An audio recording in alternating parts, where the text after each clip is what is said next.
Welcome to all of you. ಎಲ್ಲರಿಗೂ ಆಧಾರದ ಸ್ವಾಗತ. ಇವತ್ತು ನಾವು ಟು ಅನ್ನು ಬಳಸೋದು ಯಾವ ಥರ ಅನ್ನೋದನ್ನು ನಾವು ನೋಡೋಣ. ಟು ಅನ್ನೋದು ಟು ಅನ್ನೋದು ಗ್ರಾಮರಲ್ಲಿ ಒಂದು point, not only but also ಇದರ್ ಆರ್ ನಿದರ್ ನಾರ್ ಈ ಥರ ಬಳಸ್ತಕ್ಕಂಥ ಗ್ರಾಮರ್ ಸ್ಟ್ರಕ್ಚರ್ ಥರ ಇದನ್ನು ಸಹಿತ ಎಕ್ಸಾಮಲ್ಲಿ ಬರ್ಬೋದು. SSLC ಮತ್ತು ಸೆಕೆಂಡ್ PU ಅವರಿಗೆ 1-2 ಮಾರ್ಕ್ಸ್ ಅಥವಾ 1 ಮಾರ್ಕ್ಸಿನ ಕ್ವಶನ್ನು ಇದ್ರ ಮೇಲೆ ಇರ್ಬೋದು. ಸ್ಟ್ರಕ್ಚರ್ ನೋಡೋಣ. ಟು ಅಂತ ಬಳಸಬೇಕಾದ್ರೆ ವಾಕ್ಯಗಳು ಯಾವ ಥರ ಇರುತ್ತೆ ಅಂದರೆ, ನಮಗಲ್ಲಿ 2 ವಾಕ್ಯಗಳು ಇರುತ್ತೆ. ಇಲ್ಲಿ ಕೊಟ್ಟಿರೋ ಥರ 2 ವಾಕ್ಯ ಇರುತ್ತೆ. You are very young, you cannot get it, ಈ ಥರ ವಾಕ್ಯಗಳು ಇರುತ್ತೆ. ಇವೆರಡು ವಾಕ್ಯಗಳನ್ನು ನಾವೇನು ಮಾಡಬೇಕು, ಜಾಯಿನ್ ಮಾಡಬೇಕು. ಟು ಹಾಕಿ ಆಮೇಲೆ ಇನ್ನೊಂದು ಟು ಹಾಕಿ 2 ವಾಕ್ಯಗಳನ್ನು ಕಂಬೈನ್ ಮಾಡ್ತೀವಿ. ಯಾವ ಥರ ಮಾಡ್ತೀವಿ ಅಂತಂದರೆ, ಯು ಆರ್ ವೆರಿ ಯಂಗ್ ಅನ್ನೋದು ಆ ವೆರಿ ಅಂತಕ್ಕಂಥ ವರ್ಡನ್ನು ತೆಗೆದು ಏನು ಹಾಕಬೇಕು, ನಾವು ಟು ಅನ್ನೋ ವರ್ಡನ್ನು ಹಾಕ್ತೀವಿ. ಇಲ್ಲಿ ಮೊದಲನೇ ಭಾಗದಲ್ಲಿ ಅಂದರೆ ಫಸ್ಟ್ ಸೆಂಟೆನ್ಸಲ್ಲಿ ಏನೂ ಬದಲಾವಣೆ ಮಾಡಲ್ಲ. ಎಲ್ಲಿ ವೇರಿ ಇರುತ್ತೆ ಆ ವೇರಿಯನ್ನು ತೆಗೆದು ಟು ಹಾಕ್ಬಿಡ್ತೀವಿ, ಆಯಿತು. ನೆಕ್ಸ್ಟು ಈ ಪಾರ್ಟಲ್ಲಿ, ಈ ಎರಡನೇ ಕೊಟ್ಟಿರೋ ಪಾರ್ಟಲ್ಲಿ ಈ ಟೂವನ್ನು ನಾವು ಸೇರಿಸಿದ ಮೇಲೆ ಜಸ್ಟ್ ನಾವು ಮೇನ್ ವರ್ಬ್ ಹಾಕಿ ಮೇನ್ ವರ್ಬ್ ಮುಂದೆ ಇರ್ತಕ್ಕಂಥ ಪಾರ್ಟನ್ನು ಸೇರಿಸ್ತೀವಿ. ಇಷ್ಟು ನಮ್ಗೆ ಕ್ಲಿಯರ್ ಆದರೆ ಸಾಕು. ಓಕೆ.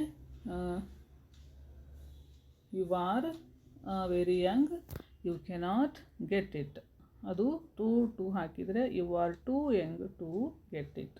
ಒಂದಷ್ಟು ಎಕ್ಸಾಂಪಲ್ಸ್ನ ಓದ್ತಾ ನಮ್ಗೆ ಈಸಿಯಾಗಿ ಅದು ಅರ್ಥ ಆಗುತ್ತೆ. ನೆಕ್ಸ್ಟ್ ನೋಡೋಣ. ಇಲ್ಲಿ he is very poor, he cannot send his children to picnic. ಏನಾಗುತ್ತೆ ಅದು, ಹಿ ಈಸ್ ಟು ಪುವರ್, ಇವಾಗ ವೆರಿ ತೆಗೆದು ಟು ಹಾಕಿ too poor to send his children to picnic. ಈ ಸೆಂಡಿಂದ ಹಿಡ್ಕೊಂಡು ಮುಂದಿನ ಎಲ್ಲ ಪಾರ್ಟು ಕೆಳಗಡೆ ಏನಾಗುತ್ತೆ, ರೀ ಆಗುತ್ತೆ, ಬರುತ್ತೆ. ಅದು ಸಬ್ಜೆಕ್ಟ್ ಆ್ಯಂಡ್ ಹೆಲ್ಪಿಂಗ್ ವರ್ಬ್ ಮಾತ್ರ ನೆಕ್ಸ್ಟ್ ಬರಲ್ಲ. ಯಾಕಂದರೆ ಟು ಹಾಕ್ತೀವಿ. ಟು ಹಾಕಿದಾಗ ಆ ರೂಲ್ಸ್ ಪ್ರಕಾರ ಟು ಇದ್ದಾಗ ನಮಗೆ ಮೇನ್ ವರ್ಬೇ ಬರಬೇಕು. ಇಷ್ಟು ಗೊತ್ತಾದರೆ ನಮಗೆ ಟು ಯೂಸ್ ಮಾಡೋದು ತುಂಬ ಈಸಿ ಆಗುತ್ತೆ. ನೆಕ್ಸ್ಟ್ ನೋಡೋಣ. ಇಲ್ಲಿ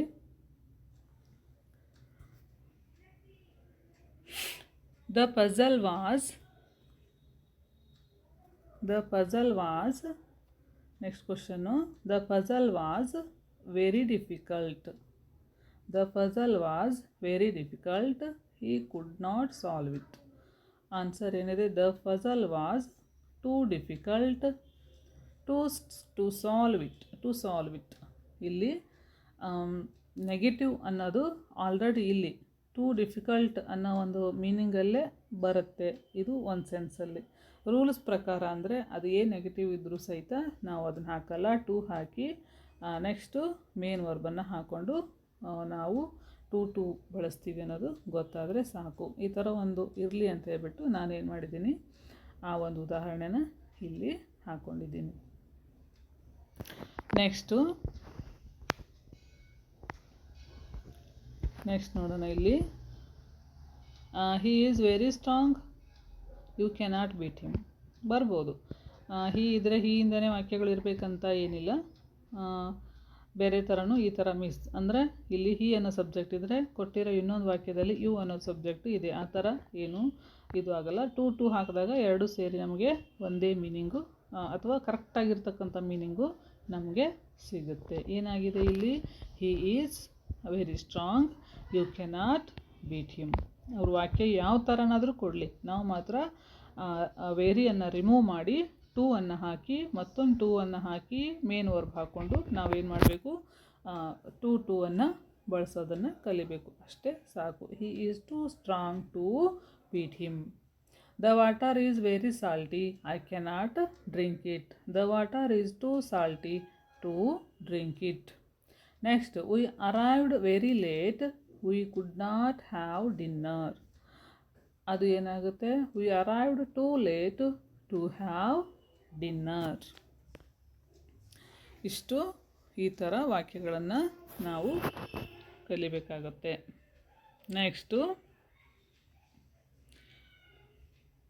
next the house is very small, it cannot comfort for everybody. The house is very small. It cannot comfort for everybody. The house is too small to comfort for everybody. Small ಇದೆ ನಮಗೆ comfortable ಆಗೋದಕ್ಕೆ ಇಷ್ಟು ಅರ್ಥ ಆದರೂ ಅದು ಮೇಲಿನ same ಮೀನಿಂಗನ್ನು ನಮಗೆ ಕೊಡುತ್ತೆ. Next, he is very stupid. He will not pass the exam. He is too stupid to pass the exam. Pass ಮಾಡೋದಕ್ಕೆ ಅವನಿಂದ ಆಗಲ್ಲ ಅಂತ ಒಂಥರ ಅರ್ಥ ಇದು. ನೆಕ್ಸ್ಟ್ ನೋಡೋಣ ಇಲ್ಲಿ.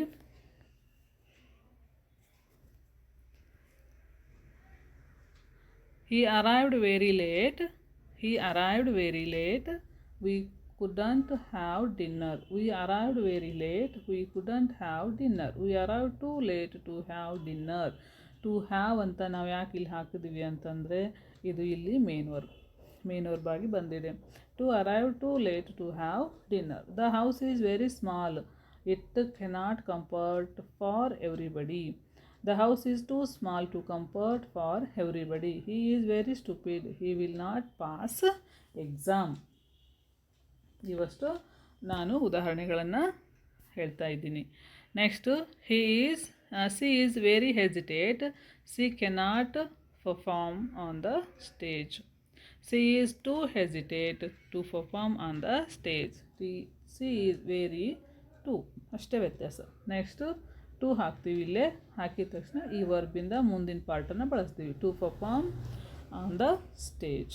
Next, he was very old. He couldn't walk without stick. He was too old to walk without stick.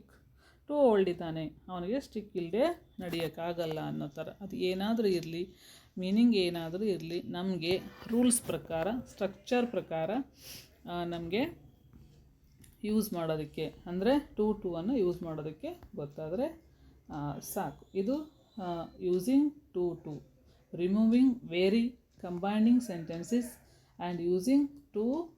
ಇದು ಎಕ್ಸಾಂಪಲ್ಗೆ ನಿಮಗಿರ್ತಕ್ಕಂಥ ಇನ್ನೊಂದು ಯಾವುದು grammar structure. Okay, next neither, nor, or ಅಥವಾ ಇದರ್, ಆರ್ ಅನ್ನೋ ಟಾಪಿಕ್ ತೆಗೆದುಕೊಂಡು ಮತ್ತೊಂದು ವಿಡಿಯೋದಲ್ಲಿ ಮೀಟ್ ಮಾಡೋಣ. ಈ ಎಕ್ಸಾಂಪಲ್ಸ್ಗಳನ್ನು ಇನ್ನೊಂದು ಸಾರಿ ರಿಪೀಟೆಡಾಗಿ ನೀವು ಬರ್ಕೊಂಡು ಓದಿದರೆ ಈಸಿ ಆಗುತ್ತೆ ಅಂತ ಹೇಳ್ತಾ ಬಾಯ್, ಟೇಕ್ ಕೇರ್, ಥ್ಯಾಂಕ್ ಯು.